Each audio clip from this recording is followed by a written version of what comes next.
moi je suis un de ceux qui disent que le revenu de base ne doit pas se substituer aux individus. C'est-à-dire qu'il ne doit pas couvrir le SMIC. Il doit être très limité, et 800 balles c'est vraiment le maximum, il serait même efficace à 600. Il doit couvrir la base, comme son nom. Il doit couvrir la base, et il y en a qui disent oui mais tu vis pas avec 800 balles. Oui mais tu vis pas avec 800 balles. C'est individualiser le revenu de base. Donc ça fait que tout le monde touche la même chose. Oui. Donc ça fait que même si c'est 600 balles, tu as deux couples d'adultes qui se mettent ensemble pour se louer une ferme dans la Ou d'amis, nature. enfin des amis. Ou des amis, oui, c'est ça. Il y a 4 personnes qui se mettent en coloc dans une ferme dans la campagne. Si le revenu de base est à 600 balles, ils ont 2400 € de budget par mois pour vivre. Et en plus, ils peuvent faire leur jardin potager, puis en plus, ils peuvent avoir des activités. Ça veut dire qu'il y en a un qui peut être bûcheron, il y en a un qui peut être jardinier, il y en a un autre. Voilà, donc ça veut dire qu'en plus, ils peuvent encore gagner leur croûte. Donc je veux dire, si avec 2400 €, en cultivant tes propres légumes, puis en ayant des petites activités alternatives, tu n'arrives pas à t'en sortir, mon gars, c'est que là tu as un problème. C'est pas que le revenu de base est trop bas. Alors moi, je prône 800 balles.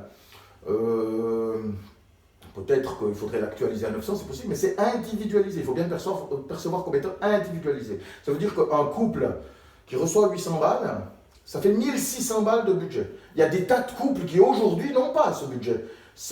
Lui, il est en fin de droit, hein, il est au chômage depuis 4 ans, il reçoit 230 € pour sa part de RSA, puis elle, elle est hôtesse de caisse, à temps partiel, elle gagne 920 €. Ils n'ont pas ces 1600 balles qu'ils auraient s'il y avait 2 revenus de base à 800 balles qui, soi-disant, ne permettent pas de vivre. Donc, je veux dire, en réalité, on sort de la pauvreté, de l'extrême pauvreté, ces gens qui sont des travailleurs pauvres. Il n'y a plus de travailleurs pauvres à ce moment-là. Et en plus, il n'y a plus de miséreux. Plus de miséreux du tout. Parce que ça veut dire que le simple fait de ne rien gagner fait que tu vas recevoir ton revenu de base. Donc, voilà. Et donc, ça fait que ce revenu de base, fatalement, c'est une solution de dynamisation de l'économie. Donc, c'est quelque chose qui est essentiel au fonctionnement de l'économie. On arrive là à des questions comme l'ordre du financement, de la légitimité de donner la même chose aux riches. Je suis contre le fait de donner la même chose aux riches qu'aux pauvres. Seulement les riches font partie de la société comme les pauvres. C'est les riches, qu'on le veuille ou non, si quelqu'un gagne 20 000 balles par mois, c'est pas pour autant qu'il ne contribue pas à la société, donc on ne devrait rien lui donner. Benoît Hamon, quand on lui a parlé de son revenu de base, 450 milliards par an, M. Hamon, oui, alors finalement ce ne sera pas tout le monde, oui, alors finalement ce ne sera pas 900, ce sera plutôt 700, oui, alors finalement ce sera peut-être 600, oui, alors finalement ce sera seulement ceux qui en ont besoin.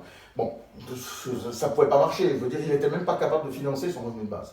Donc ça ne pouvait pas marcher, évidemment, parce qu'il n'avait pas compris une chose, c'est que le revenu de base n'est pas une aide sociale universelle. Ce n'est pas une aide sociale. C'est une redistribution de la création de richesse. On a automatisé la production, on a soustrait l'humain de la nécessité de contribuer à la production, une production qui est devenue plus qualitative, moins quantitative, donc on produit moins mais mieux, plus cher, pour conserver la valeur, avec des robots qui constituent une nouvelle industrie qui a beaucoup plus forte valeur ajoutée, beaucoup plus écologique. Et donc, on crée toujours autant de valeur, et même beaucoup plus, et donc on redistribue cette valeur. Déjà.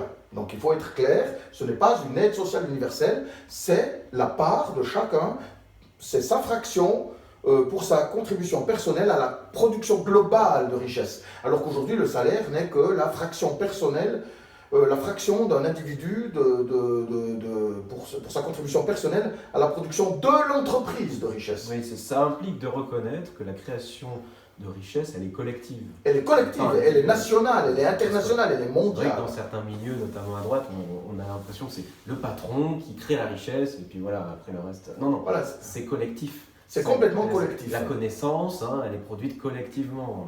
La connaissance qui permet les percées technologiques, etc. Voilà. Donc, c'est normal qu'on redistribue collectivement. Absolument. Ce qui fait marcher une entreprise, c'est pas le patron. C'est pas les ouvriers non plus. On peut imaginer des pays sans entreprise. Il y a des pays qui n'ont pas de société. Il n'y a pas de société dedans, c'est un autre mode de fonctionnement. C'est des économies plus archaïques que la nôtre, mais ça existe. Ou en tout cas ça a eu existé il n'y a pas longtemps, jusqu'il n'y a pas longtemps.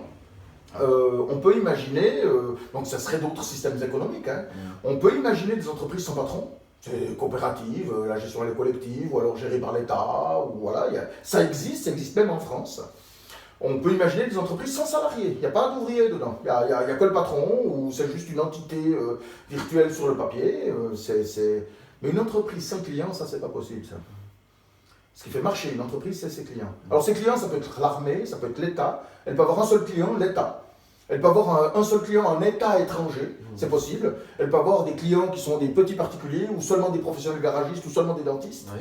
Mais c'est ses clients qui l'en font marcher. Seulement ses clients, exclusivement ses clients. Et pour qu'elle ait des clients, il faut que sa création de richesse soit redistribuée pour qu'il y ait... Si ses clients c'est des dentistes, il faut qu'il y ait des gens qui aient les moyens d'aller chez le dentiste pour se faire soigner. Donc la création, elle est collective. Parce que si on ne redistribue pas cette richesse, il n'y a pas de clients chez le dentiste, donc il n'y a pas de dentiste, donc il n'y a pas de clients pour l'entreprise. C'est systémique. Voilà, c'est une systémique. Aujourd'hui, si tu ne consommes pas, tu coûtes de l'argent. Dans le système actuel du XXe siècle, parce qu'on est toujours au XXe siècle, hein, c'est ça le problème, on est toujours au XXe siècle. Il est temps, plus que temps de passer au XXIe. Alors dans le système du XXIe siècle, avec le revenu de base, tu n'as plus besoin de consommer pour rapporter. C'est ça la nuance, et c'est là que ça devient écologique. Et donc moi, ce revenu de base, je le dissocie du revenu universel. Le revenu universel, je considère que même les riches doivent le percevoir. Parce que ça, c'est un dû, parce qu'il contribue comme les autres. C'est un socle commun. Oui. Moi, je l'évalue à 200 euros. 200 euros, oui. Mais je rappelle que c'est des propositions que je fais. Hein. Oui. Je me contente d'édicter des principes. Après, il faut construire le système. Hein. Moi, je n'ai pas la capacité de le construire. Je veux dire, je suis qu'un humble surhomme. J'aime bien dire ça, je ne suis qu'un humble surhomme. Voilà. Je ne sais pas voler. Voilà, je ne sais pas voler. Je suis ni volant ni voleur. Voilà. Donc à partir de là, il faut vraiment construire ce truc. Mais moi, je l'évalue à 200 euros. 200 euros qui sont dévolus à tout le monde. Mais ces 200 euros, je ne les donne pas sous forme d'euros, je les donne sous forme de monnaie locale complémentaire. C'est-à-dire que c'est non thésaurisable, c'est non exportable. La seule chose que tu peux faire de ces 200 euros que tu as reçus dans la monnaie complémentaire de ton coin, c'est les dépenser localement dans les commerces qui l'acceptent. Elles sont fondantes aussi ou pas ? Chacun se débrouille. Ouais, chacun fait... C'est-à-dire que dans chaque village, dans chaque territoire, dans chaque région, se créent des associations porteuses de monnaie locale complémentaire. Ouais. On peut imaginer qu'il y en ait 3 dans chaque village avec 3 fonctionnements différents. Les gens s'organisent entre eux, c'est beaucoup plus démocratique, ça rend la monnaie démocratique. Ces 200 euros deviennent démocratiques. La population peut s'organiser en association pour décider de l'utilisation de cette monnaie. Ouais. Par exemple, on pourrait imaginer une association qui déciderait que ces 200 euros qu'elle recevrait ne seraient pas distribués à la population, à ses membres, mais au contraire servirait à être collectés pour financer un projet commun, par exemple, pourquoi pas. Puis une autre association, au contraire, déciderait que ces 200 euros peuvent aussi être utilisés dans les supermarchés. Une autre association déciderait que ces 200 euros ne serviraient qu'au circuit court. C'est-à-dire, voilà, tu peux faire tes achats chez le boulanger, dans le petit commerce local, tu vois, à la map du coin, mais pas ailleurs. Et les habitants adhèrent à l'association qui leur convient et s'inscrivent à l'État. Voilà, je suis membre de telle association. On fait le compte et on verse autant de fois 200 euros qu'il y a de membres dans cette association qui sont inscrits. Tu ne peux pas être inscrit dans plusieurs associations. Tu en choisis une, celle qui te convient. Tu peux être membre de plusieurs, mais tu décides de laquelle reçoit tes 200 euros en fonction de l'objectif que tu souhaites atteindre démocratiquement. Donc on rend cette part de monnaie, cette part monétaire démocratique. C'est énorme. Citoyenne, oui. On la rend citoyenne. Oui. C'est énorme, c'est gigantesque. Ah oui, je veux dire, c'est une incidence qui est considérable sur le développement social et sociétal. Et tout le monde la reçoit. De la naissance jusqu'à la mort. L'économique devient intriqué avec le politique. Avec le politique, c'est carrément. Voilà, tu es libre d'utiliser ces 200 euros pour ce que tu veux en faire. Et tu ne peux pas les exporter, tu ne peux pas les mettre sur un compte en banque. Et le financement de ces associations, eh bien, ma foi, c'est les gens qui voient entre eux. Il y en a qui vont avoir une monnaie fondante, de l'usure de la monnaie. Il y en a d'autres qui vont avoir une commission au passage payée par les commerçants. Il y en a d'autres qui auront une cotisation des membres, etc. C'est une vraie démocratie. C'est une vraie démocratie. Et puis le reste, alors on va partir sur 800 euros de revenus de base. Et bien donc ça fait 600 euros qui manquent. Celui-là, cette part-là n'est dévolue qu'en fonction d'un impôt négatif. Le fameux impôt négatif soutenu par Milton Friedman, inventé par je ne sais plus quelle journaliste américaine, c'est elle qui lui a donné l'idée. Et donc ça fait qu'on prend les revenus de chacun et on les passe à la moulinette d'une équation. Et ça donne un résultat. Celui qui ne gagne rien touche les 600. Donc c'est là 200 plus 600, il a 800. Celui qui gagne 1500, il a peut-être plus que 300. Voilà. Donc il a 200 plus 300, il a 700. 500, pardon. Etc. etc. À 10 000 par mois, tu touches toujours ta part, mais c'est peut-être 15 centimes. Et c'est le politique en place, au gouvernement, au pouvoir, qui fixe les règles de cette équation. Donc ça veut dire, plus on est à gauche, puis plus on va considérer que les riches auront moins, puis que les pauvres auront plus, puis plus on est à droite, puis plus on considérera que les riches ont aussi droit à leur place, puis on va étendre l'équation. Voilà, ça laisse des possibilités de politique de gauche et de droite. Ça laisse la latitude. Mais ça fait que tout le monde perçoit en conséquence de son truc, et même si tu travailles, ça vaut la peine de travailler parce que tu reçois quand même un complément. C'est-à-dire que si aujourd'hui tu gagnes 1500 balles, ben tu n'as que ces 1500 balles. Là, tu reçois 1500 plus tes 200 en moyen local complémentaire, peut-être plus 300 balles. Donc ça veut dire que tu te retrouves quand même avec 2000 balles de salaire. Donc tu reçois quand même ta part, quoi. Et donc tout le monde reçoit sa part. Alors ça offre l'avantage déjà que c'est moins cher. Parce que du coup, c'est plus 800 balles par mois fois 66 millions d'habitants. Ça change le calcul quand même. Hein, d'autant que les enfants ne reçoivent que les 200 balles la première année, l'année de leur naissance. Puis après, on ajoute un 18e du revenu de base complémentaire chaque année jusqu'à leurs 18 ans. De sorte qu'à 18 ans, ils reçoivent les 800 balles. Okay. Donc ce qu'ils perçoivent augmente chaque année. Au lieu d'avoir, comme aujourd'hui, des allocations à partir de je ne sais plus quel enfant, et puis on en donne de plus en plus qu'au fur et à mesure qu'il y a des enfants, on donne à la naissance 200 balles par mois, puis après, l'année suivante, c'est 230, puis celle d'après, c'est 260, puis celle d'après, c'est 290, puis on arrive à 18 ans, il a 800, voilà. Et donc, il reçoit son revenu de base, il est prêt à s'envoler du nid. Et donc, s'il était bien élevé, tout le Bataclan. Voilà. Hein, je veux dire, ça laisse des perspectives quand même. Hein. Donc, ça lui permet de contribuer au revenu du ménage. Il ne va pas sombrer dans la précarité, comme on le connaît aujourd'hui, où le RSA, il faut avoir 25 ans, etc. etc., etc. Et ça coûte moins cher, puisqu'en réalité, il y a plus 66 millions de personnes qui touchent 800. Quoi. Tout le monde touche 200, donc il faut déjà faire 66 millions fois 200, ça fait quand même un plus petit chiffre. Puis moi, j'estime que le revenu de base moyen il va se situer autour de 350-400 euros. Donc déjà, on est plus bas. Et après se pose la question, comment on le finance? Alors déjà, il faut comprendre que le revenu de base, c'est pas tant par année. Parce qu'en réalité, la TVA moyenne encaissée, c'est 11%. Il y a de la TVA à 20%, de la TVA à 2%, de la TVA à 5%. Ça représente une moyenne par rapport à la consommation actuelle d'environ 11%. Et la TVA s'encaisse tous les 3 mois. Donc ça fait que l'argent qu'on a versé, 3 mois plus tard, on en récupère déjà 11%. Via la TVA, au travers de la TVA. Donc déjà, le revenu de base se refinance. Mais ensuite, on n'introduit pas d'une année sur l'autre. C'est pas qu'une année, on décide, tiens, on va mettre centaines de milliards. Non, c'est pas comme ça que ça marche. On peut passer par un processus. On va déjà donner le RSA à tous ceux qui ne l'ont pas demandé. On abolit toute obligation sur le chômage. Il n'y a plus à rendre de compte. Plus à rendre de compte. Le gars, il a des droits avec une durée. Voilà. Or, ces droits, ils peuvent être dégressifs. Hein. On peut décider que ce soit pendant 6 mois plein droit. Puis après, c'est dégressif pendant 6 mois. Puis après, il a 1 an, reste de droit. Voilà. C'est pas de problème. Je veux dire, c'est pas ça. Là, simplement, il n'a plus d'obligation. Le gars, il se logue sur son site web, sur le site web de Pôle emploi, sur son profil. Il a un gros compteur avec une aiguille. À gauche, c'est vert. À droite, c'est rouge. Au milieu, c'est orange. Vous en êtes là de vos droits. Ah, je suis bientôt dans le rouge, j'ai intérêt à me trouver un boulot. Hein, parce que bientôt, j'ai plus de droits. Voilà, point. Et puis le gars, en dessous, il y a un bouton demander de l'aide. Il clique dessus, il peut demander un rendez-vous à un conseiller Pôle emploi. C'est pas le conseiller Pôle emploi qui le convoque, et puis s'il ne va pas, il est viré, hein, il est radié. Attends, il y a un point que je n'ai pas compris. Pourquoi ça diminuerait sur ce site de Pôle emploi alors qu'on est dans un revenu de base avec un socle inconditionnel, parce que qui est relatif. Parce que si le gars il a droit au chômage, c'est qu'il travaille. S'il travaille, c'est qu'il a un salaire. S'il a un salaire, il a droit au chômage. De même, il a droit à la retraite. La retraite et le chômage, ça va avec le salaire. Donc logiquement, si le gars il travaille, je veux dire, il a droit au chômage. Parce qu'il a basé sa vie sur le fait qu'il a un travail. Donc je veux dire, tu peux mettre, même avec le revenu de base, tu peux mettre quelqu'un dans la précarité quand même. Tu as le chômage en plus du revenu de base. Tu l'as en plus du revenu de base. Il est cotisé pour. Le chômage diminue, lui, c'est une assurance. normal, comme aujourd'hui. Comme aujourd'hui, voilà, c'est quelque chose à part. Donc, ton revenu de base ne remplace pas tout le reste. Il ne remplace pas tout le reste, il ne remplace pas le revenu. Voilà, je veux dire, si quelqu'un veut travailler, qu'il travaille. Les aides aux handicapés, par exemple, ça continue.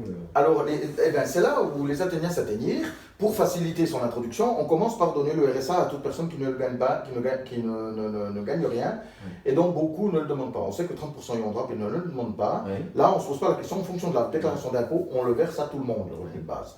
Enfin, on verse le RSA, pardon, à tout le monde. Ensuite, ce RSA, on le fait monter. On l'amène au même niveau que l'AAH, qui est à peu près au même niveau que l'ASPA. L'AAH, allocation adulte handicapé, ASPA, allocation de solidarité pour personnes âgées. C'est l'ancien minimum vieillesse. Ce minimum vieillesse, qui d'ailleurs est une contrainte, c'est aussi une punition, parce que quand tu te retrouves à la retraite à 60 ans, tu ne peux pas toucher l'ASPA avant 65. Donc tout d'un coup, tu te retrouves, tu passes d'un salaire de, je sais pas moi, 1500 € par mois, à une retraite de 435 €, mais tu n'as pas droit à l'ASPA, donc tu n'as pas les 860 € de revenus, et donc tu dois quitter ton logement, puis tu n'as plus tes SDF. Voilà, pendant 5 ans. Pendant 5 ans, tu n'as plus que 435 € par mois, tu n'as droit à rien, parce que l'ASPA c'est 65. Donc tu as intérêt à pouvoir travailler jusqu'à 65 ans. Aujourd'hui, c'est comme ça, il faut le savoir quand même. Il y a peu de gens qui le savent. Déjà, il y a peu de gens qui savent que l'ASPA existe, il y en a beaucoup qui ne le demandent pas, alors qu'ils y auraient droit. Mais ensuite, il faut savoir que l'ASPA, tu l'as qu'à 65 ans, puis donc pendant 5 ans, tu n'y as pas droit. Et pendant 5 ans, ça veut dire que tu ne vis que de ta retraite. C'est pas grand-chose, des fois, c'est pas grand-chose, voilà. C'est vraiment pas grand-chose. Je connais quelqu'un qui m'a dit que la part de retraite de sa femme, c'était 50 €. 50 € par mois. 50 €. Il faut imaginer, donc, ils ont élevé 3 gamins. Donc voilà, je veux dire, il y a un moment donné, il faut quand même se remettre dans le contexte. Mais bon, donc ça fait qu'on monte le RSA jusqu'à atteindre le niveau de l'ASPA et de l'AH qui sont assez similaires. Puis à ce moment-là, on supprime l'ASPA et l'AH, puisque tout le monde a la même chose. Ça ne veut pas dire qu'on supprime les aides complémentaires. Ça veut dire que l'invalide qui a besoin d'une assistance à domicile, ça reste, je veux dire. On supprime l'AAH. Ça, c'est juste l'allocation handicap de base. Après, si la personne a des besoins supplémentaires, tout ça reste en vigueur, évidemment. C'est la même chose pour la personne âgée, elle n'a plus l'ASPA, mais si elle a besoin d'une aide à domicile, on lui donne toujours son aide à domicile. C'est là qu'on ne tombe pas dans le piège du revenu de base version néolibérale. Voilà, c'est ça, exactement. On supprime grâce à ça toutes les aides, et puis finalement... Voilà, non, on assiste les gens, la même chose. Simplement, on supprime la part de base, puisqu'on est à peu près à 800 balles. Je veux dire, on est à peu près à un autre niveau de revenu de base avec l'AH et l'ASPA. Donc on supprime l'AH et on supprime l'ASPA. Donc on supprime le RSA. Il n'y a plus de RSA, il n'y a plus d'ASPA, il n'y a plus d'AH. On supprime les APL. Puisque dorénavant, le revenu est devenu individualisé. On arrive à un revenu de base qui est individualisé. Donc on n'a plus besoin d'APL, puisque chacun reçoit sa part, donc les gens ont les moyens de payer leur loyer. On supprime l'APL. Les APL, on peut les conserver, mais on peut les conserver pour ceux qui ont, par exemple, une période de chômage. Je veux dire, ça veut dire qu'en cas d'accident de la vie, ça redevient une aide sociale. C'est pas, oui, écoutez, bon, alors le logement il est bien, mais le loyer est un peu élevé. Vous en faites pas, avec les APL, ça va aller. Ça, c'est pas normal, je veux dire. C'est ça qui a fait monter les loyers. C'est pas les APL en elles-mêmes, c'est le fait que du moment que le loyer est un peu élevé, tu y as droit, quoi. Donc ça, c'est absurde, c'est pas normal. Non, les APL, le principe, c'est que si t'arrive quelque chose, tu sais qu'on va t'aider à payer ton loyer. C'est autre chose, ça coûte beaucoup moins cher. Et donc, on peut toujours les conserver, mais en tant qu'une aide sociale complémentaire. Toi, tu as ton revenu de base, ton machin, tu as ton niveau de vie pour lequel tu travailles. Un jour, tu perds ton travail. À ce titre, tu as droit à des aides sociales, parce que sinon, tu vas perdre ton niveau de vie. Et il est normal que la société t'offre la possibilité de le préserver. Tu as fait ton choix de vie, c'est ton choix de vie, donc il est important de te le préserver. Si tu n'as pas réussi à t'en sortir à la fin de ta période de chômage, c'est ton problème, ma foi, c'est ton choix de vie aussi, tu vois, je veux dire. Mais il est normal qu'il reste, tu as cotisé en conséquence, quoi, je veux dire, tu as payé des impôts, des machins. Là. Et bien sûr, la suppression de toutes ces aides... compensé par le revenu de base, c'est un gain énorme en termes de gestion. Et donc oui, c'est ça. Tout le financement de cette gestion administrative est récupéré pour le revenu de base. De gestion, parce que, puis la sanction, par exemple, parce que Pôle emploi, il faut savoir que les ACDIC sont très largement bénéficiaires. C'est Pôle emploi qui est déficitaire. Et l'essentiel de Pôle emploi, c'est quoi? C'est le contrôle des chômeurs. Ça coûte extrêmement cher, ce contrôle. De sanctionner les chômeurs, être prêt à les sanctionner, se maintenir prêt à les sanctionner à tout moyen, tout pougnées, c'est des milliards. C'est des milliards qui ne servent qu'à opprimer les chômeurs. Ça ne sert qu'à ça. Tu supprimes les contraintes, économiser plusieurs milliards. Juste ça. Tu supprimes les obligations quant au chômage, le gars il n'a plus besoin de se chercher un emploi, tu as économisé plusieurs Ça milliards. rentre en ligne de compte dans le financement du revenu. Et ça rentre voilà, et comme du coup, si tu as le revenu de base, c'est que tu as libéré la population de la nécessité d'avoir un emploi pour vivre, ça fait qu'une masse de gens ne travaillent plus, et donc la sécurité sociale économise des dizaines de milliards. Des dizaines de milliards sur les maladies du travail. Même pas des centaines de milliards, puisque le budget de la Sécu est de 400 milliards, mais des dizaines de milliards, en tout cas, elle économise. C'est clair. Je veux dire, il y a toute une masse de gens qui ne tombent plus malades du travail. Donc c'est énorme. Ça entraîne des conséquences en cascade. Oui. D'autant que dans le concept, j'ai prévu d'autres choses dont on parlera peut-être une autre fois, parce que ça va faire trop long, sur la retraite qui partirait à 55 ans. C'est paradoxal, mais la retraite à 55 ans est plus facile à financer que celle à 65 ans. Seulement, il faut juste comprendre pourquoi. Voilà.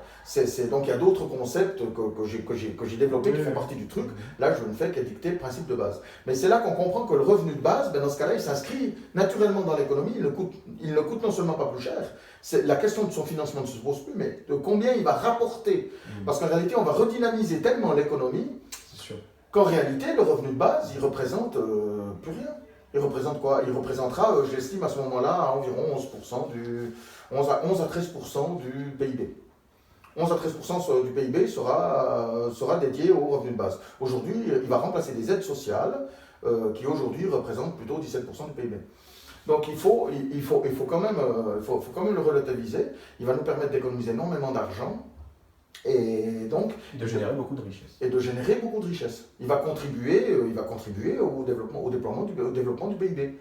Et donc, comme on introduit progressivement, d'abord en introduisant le RSA pour tout le monde, le fait d'introduire le RSA pour tout le monde sans condition, donc ça veut dire on ne le supprime plus sous prétexte que la personne ne cherche pas d'emploi, va faire qu'on aura des gens qui seront plus stables dans la vie, donc ils vont plus de consommateurs qui vont mieux consommer. Et donc, ça fait une population qui est rassérénée, qui est tranquille, qui est tranquillisée, parce qu'elle risque plus de perdre son RSA. Donc déjà là, on a je sais pas, 2 dixièmes de croissance. Juste de donner le RSA à tout le monde, et puis de faire qu'il n'y a plus de contraintes sur le RSA, déjà on a 2 dixièmes de croissance. Tu supprimes les contraintes sur les chômeurs, tu gagnes encore un bon dixième de croissance, tu vois. Tu as gagné déjà 0,3% de croissance juste là-dessus. Puis 0,3% de croissance sur 2400 milliards de PIB, c'est pas anodin. Tu vois, je veux dire, c'est des sommes colossales quand même. On parle, c'est donc 1% de 2400 milliards, c'est 24 milliards. 24 milliards, 1%. Donc je veux dire, c'est énorme le potentiel. Donc ça fait que ça va extrêmement vite, on va très, très rapidement. Ça fait qu'on pourrait financer le revenu de base sur 5 ans, on va dire. Voilà. C'est une introduction progressive sur 5 ans. Au bout de 5 ans, tu as ton revenu de base. Et tu as introduit entre-temps, en parallèle, tu as développé la société qui permet à tous de contribuer. Et donc de contribuer, de développer, de participer au développement sociétal.